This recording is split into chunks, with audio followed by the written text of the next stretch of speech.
Kilalanin mga magagandang Miss Universe Philippines candidates 2026. Aklan, Imelda Schweigart. From Kalibo naman ang 30-year-old beauty queen. Nakilala ang kanyang pangalan dahil sa pag-resign niya bilang Miss Philippines Earth 2016 dahil na silang controversial comments noon. Albay Alexandra Urinio. Tubong Naga ang 21 years old na si Alexandra. At siya ang pambatong kandidata ng Albay sa MUPH 2026. Sa murang edad, sumali na siya sa mga beauty pageants sa kanilang lugar. Inilarawang Living Barbie doll ang kandidata dahil sa kanyang beauty. Bacolod, Megan Valdivia. Tubong silay naman ang 23-year-old na si Megan.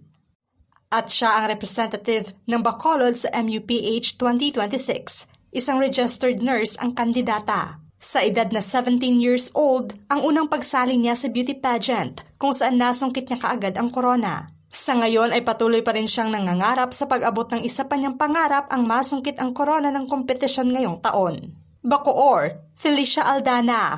Tubong General Trias naman ang 23-year-old beauty queen na siyang pambato ng Bacoor sa MUPH 2026.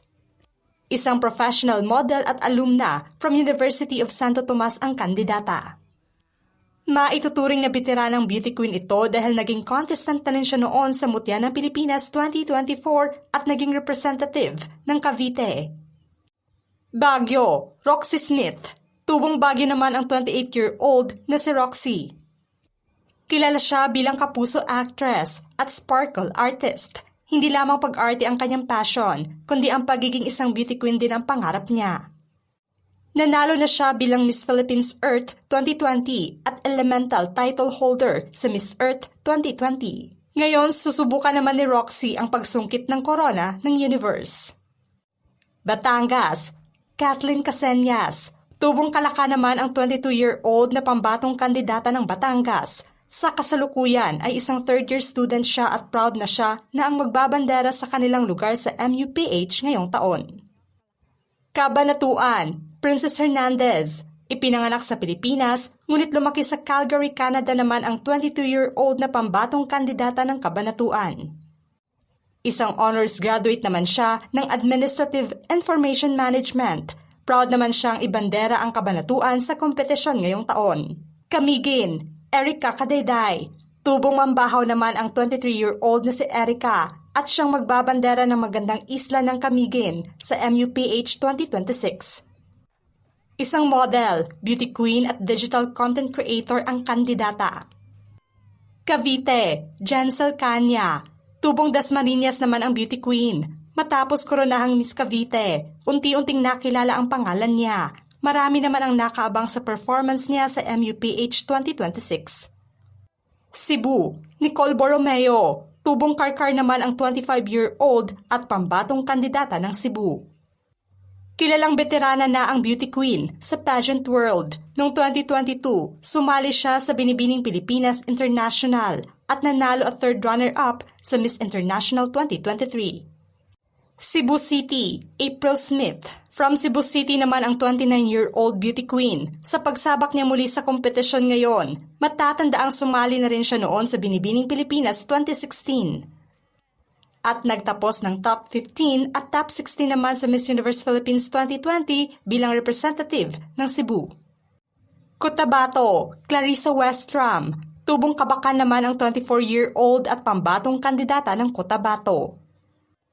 Nagtapos bilang magna cum laude siya sa kursong Public Administration sa University of the Philippines, Diliman.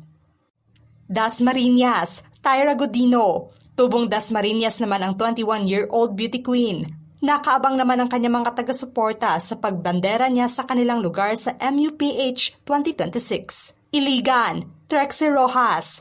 Tubong Iligan naman ang 21-year-old beauty queen. Sa kabila ng pagiging bata niya, patuloy ang kanyang pag-abot sa pangarap na maging isang beauty queen. Nag-aaral naman siya sa kursong nursing sa Mindanao State University of Naawan. Ilocos Norte, Charis Kakayurin. From Hawaii naman ang 24-year-old na pambatong kandidata ng Ilocos Norte. Isang Filipina-American ang beauty queen, isang educator at leader at advocate ng mental health, youth empowerment at cultural preservation. Naging university lecturer din siya sa language at speech sa Hawaii para sa mga Pilipino. Iloilo, Neklan Jutay. Tubong Iloilo naman ang 24-year-old beauty queen. Noong 2024, sumali na rin siya sa Binibining Pilipinas at ngayon handa naman siyang lumaban sa MUPH stage. Iloilo City, Zestao Espinosa. Tubong Anilaw naman ang 21-year-old beauty queen. Noong 2024, sumali siya sa Miss Pearl of the Orient Philippines representing Guimaras. La Union, Bella Windorsky. Pambato naman ng San Juan ang 24-year-old beauty. Naging Miss Earth USA 2024 siya at elemental title holder. Laguna, Isabel Prats. Tubong Santa Rosa naman ang 18-year-old beauty queen. Nasa senior high school pa lamang siya at siya ang pinakabatang contestant sa MUPH ngayong taon. Advocacy naman niya ang empowerment. Las Piñas, Abigail Coltzar. From Florida, USA naman ang 35-year-old beauty queen, isang traveler, environmental advocate, ang Pinay-American beauty queen. Nasa 170 United Nations member countries na ang napuntahan niya at naging ambassador ng Filipino World Travelers. Leyte, Karel Cabahog. Tubong Leyte naman ang 21-year-old beauty queen. Isang academic achiever at youth advocate siya kung saan nagtapos siya bilang magna cum laude sa kursong Science and Biotechnology from Visayas State University. Los Baños, Scarlett de Mesa. Pambatong kandidata naman ng Los Baños ang 31-year-old German-Filipina beauty. Isang ina na ang beauty queen at nanalo siya bilang Miss Globe 2025 at top model of the world sa Egypt. Siya ang first mother candidate ng kompetisyon ngayong taon. Louisiana, Ashley Subihano. Pambato naman ng lugar ngayon ang 25-year-old beauty queen sa MUPH 2026. Nagtapos siya bilang top 21 sa Miss Eco International 2023 sa Egypt at marami na rin siyang sinalihang pageant. Misamis Oriental, Alicia Bundia. Tubong Santa Clarita naman ang 19-year-old beauty queen. Nag-aral siya sa California sa kursong Kinesiology, Exercise, Science. Sumali na rin siya sa Miss Filipina Teen International noong 2022. Mountain Province, Lenery Yudong. From Tuba, Benguet naman ang 28-year-old beauty. Isang medical laboratory scientist at sa kabila ng kanyang propesyon ay isang businesswoman din ito kung saan purong babae nga ang kanyang mga workers. Muntinlupa, Adela Marshall.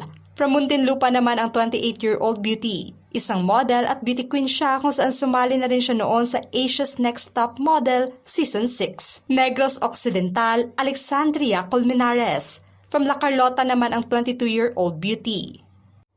Kilala siya sa bansag na Duwende Queen dahil sa kanyang polished at fierce na performance sa stage. Negros Oriental, Fatima Al-Soyed. From Dumaguete ang 32-year-old beauty queen na naging runner-up din siya sa Miss Philippines Earth 2016. Nueva Ecija, Michelle Borchel. From United Kingdom naman ang beauty queen, isang computer science student from UK. Sa kabila ng pamamalagi niya sa ibang bansa, nakatatak pa rin ang kultura ng pagiging Pinay niya. Nueva Vizcaya, Jacqueline Aluning. From Bayongbong naman ang 28-year-old beauty queen. Kinoronahan siya noon bilang Binibining Pilipinas USA Tourism 2016. Occidental Mindoro, Neil Silva.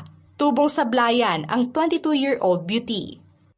Binabalanse naman niya ang pagiging student at pagsali sa mga pageant.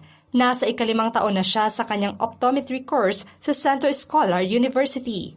Palawan, Aviona Das. Pambato naman ng Palawan ang 20-year-old beauty. Nag-aral siya sa kursong Interior Design sa University of San Carlos. Isa rin siya sa miyembro ng P-pop group na Raya. Pampanga, Alison Hetland.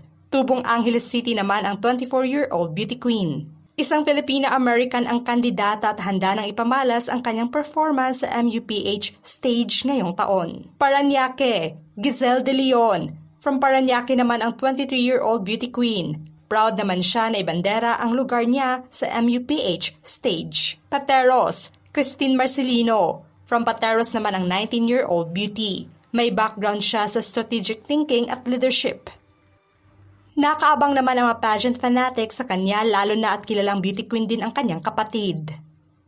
Padre Burgos Quezon, Patricia Evangelista. Pambato naman ng Padre Burgos Quezon ang beauty queen. Lumaki man sa ibang bansa, siya ang representative ng Filipino-Australian community sa MUPH stage. Samar Island, Catherine Wardle. From Catbalogan, Samar naman ang 18-year-old beauty queen. Inspiration naman niyang masungkit ang corona at manalo sa MUPH. San Carlos, Rose Albania. Isang businesswoman at beauty queen ang pambato ng Pangasinan. Nakitaan naman siya ng magandang performance sa stage sa mga nasalihang pageant. San Jose Negros Oriental, J. Camunsayak. Lumaki sa USA ang 23-year-old beauty. Isang model, journalist, content creator, at youth advocate siya at nagtapos bilang magna cum laude from Loyola Marymount University sa loob lamang ng 3 taon. Santo Tomas La Union, Hannah Guzom. Lumaki sa Amerika ang beauty queen at naging Miss Philippines Northwest, USA noong 2025. Sa ngayon, target naman niyang masungkit ang corona sa Miss Universe Philippines 2026. Sarangani, Nicole Cruz. Nagtapos naman ng Biomedical Engineering ang beauty queen at lumaki rin siya sa Saudi Arabia kung saan isang OFW nurse ang kanyang ina. Southern Leyte, Rinipa Tuwal. May background naman sa tourism at international experience ang beauty queen at nagtapos bilang magna cum laude sa kursong BS Tourism sa University of Cebu. Sultan Kudarat, Jan Rose Javier. From Isula naman ang 21-year-old beauty. Nag-aral siya ng interior design sa University of San Carlos. Tacloban, Jacqueline Golrajani. Tubong Tacloban naman ang 31-year-old beauty. Isang Filipina-Indian siya at nagtapos ng mass communication sa UP. Hindi naman niya ikinahiya na anak siya ng isang sales lady mom at businessman dad. Taguig, Bella Esmael. Nagtapos naman ng Bachelor Arts degree in Psychology from De La Salle University ang beauty queen.